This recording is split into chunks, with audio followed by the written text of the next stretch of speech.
La historia jamás podría ser contada si no existieran protagonistas, gente que por una u otra razón decide actuar y transformar realidades. Ese fue el papel que le tocó vivir a Dora María Telles durante la Guerra de Liberación del régimen somocista. Su lucha armada es quizás su faceta más conocida, pero hoy la vamos a exponer más a fondo. Hoy conoceremos a la legendaria Comandante 2.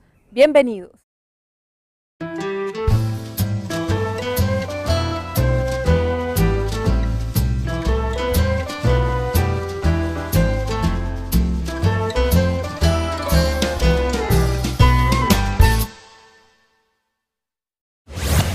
Dora María Telles nació en Matagalpa el 21 de noviembre de 1955.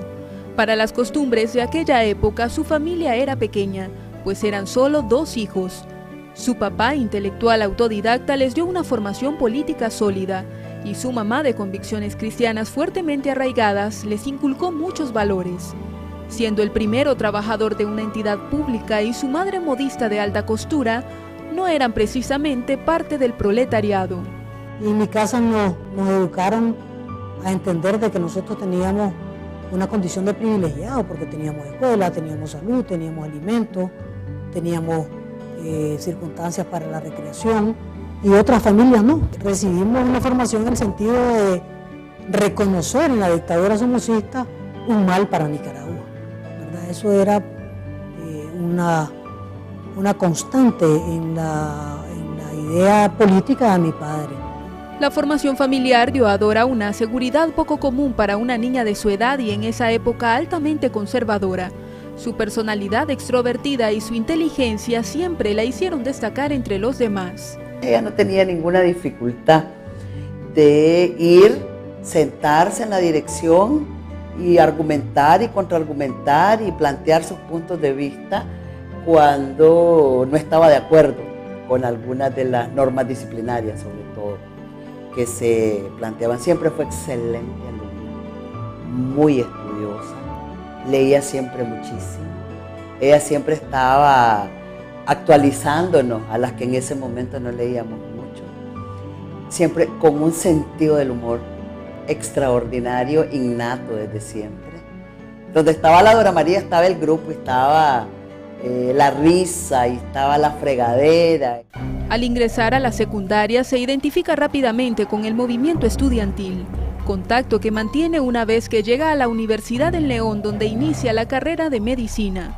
Esa organización mantenía una participación activa en la vida política del país y era abiertamente opositora al régimen. Para finales de 74, comienzos de 75, yo comencé a estudiar medicina y al entrar a primer año de medicina, después del básico, me encontré con Dora María. Yo era un dirigente activo del movimiento estudiantil, del Frente Estudiantil Revolucionario, y Dora María no era activa del FER. Es decir, en esa época la gente que estaba con el Frente Sandinista, unos eran activos, visibles, que actuaban, que todo el mundo sabía que eran del FER y por lo tanto que tenían vínculos con el Frente Sandinista, y había otra gente que era del Frente Sandinista, pero que como que eran estudiantes normales, que no hacían nada en el movimiento estudiantil, ¿verdad? En el Frente Estudiantil Revolucionario. Entonces Dora María era de las que no aparecían activas, pues, pero ya estaba obviamente en el Frente Sandinista. En Nicaragua no había en ese momento ninguna forma cívica de cambiar el sistema político.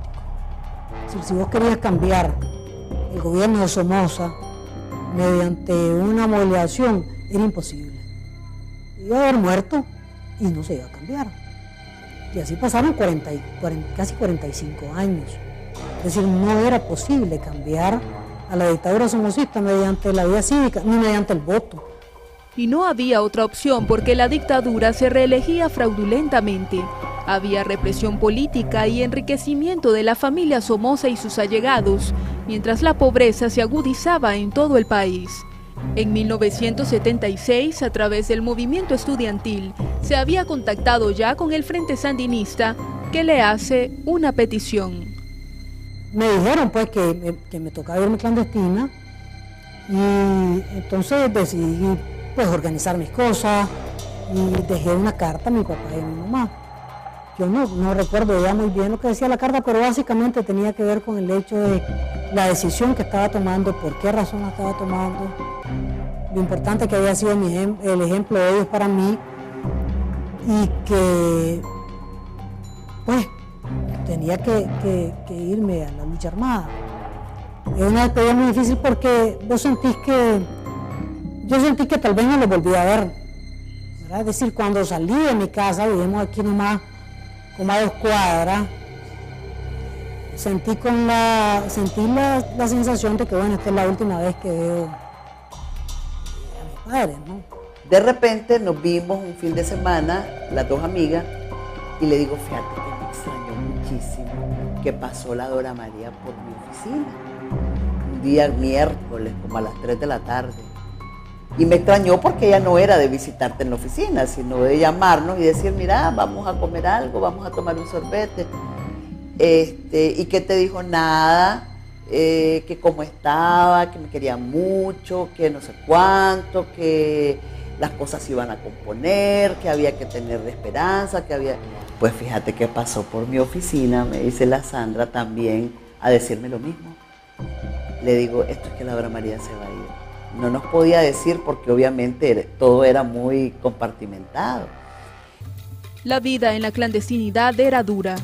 No solamente demandaba mucho esfuerzo físico, sino una gran fortaleza emocional. Dora María Telles aún recuerda su primer combate ocurrido el 13 de octubre de 1977 entre la carretera Las Manos y Ocotal. Solo entonces supo con certeza cuál era el papel que había asumido.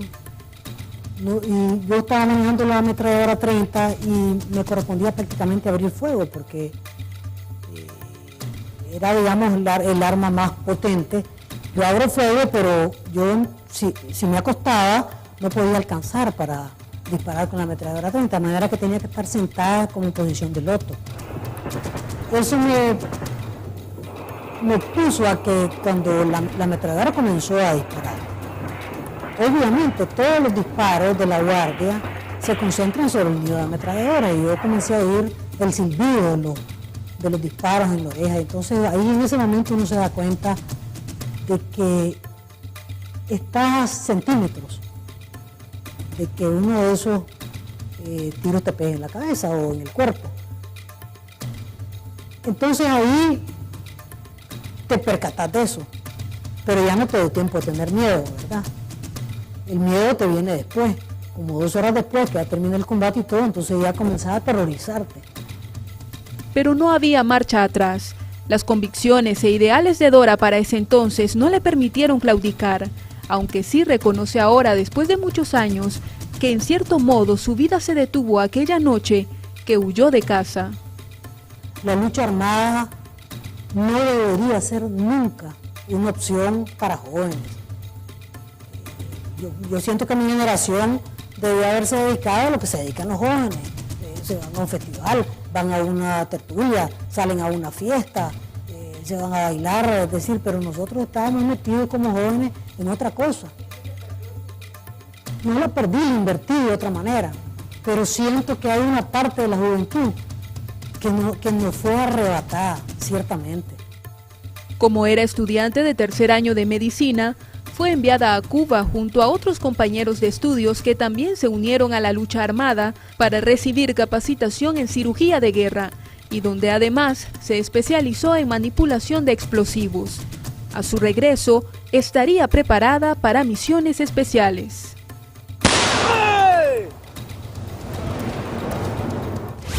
En la guerra propiamente dicha, si bien habían menos mujeres, pero las mujeres se caracterizaban y siempre se han caracterizado en casos de este tipo por su valor. Es decir, la mujer en el combate, por lo menos fue mi experiencia personal, no es alguien a la que tenés que andar empujando, es alguien a la que tenés que andar deteniendo.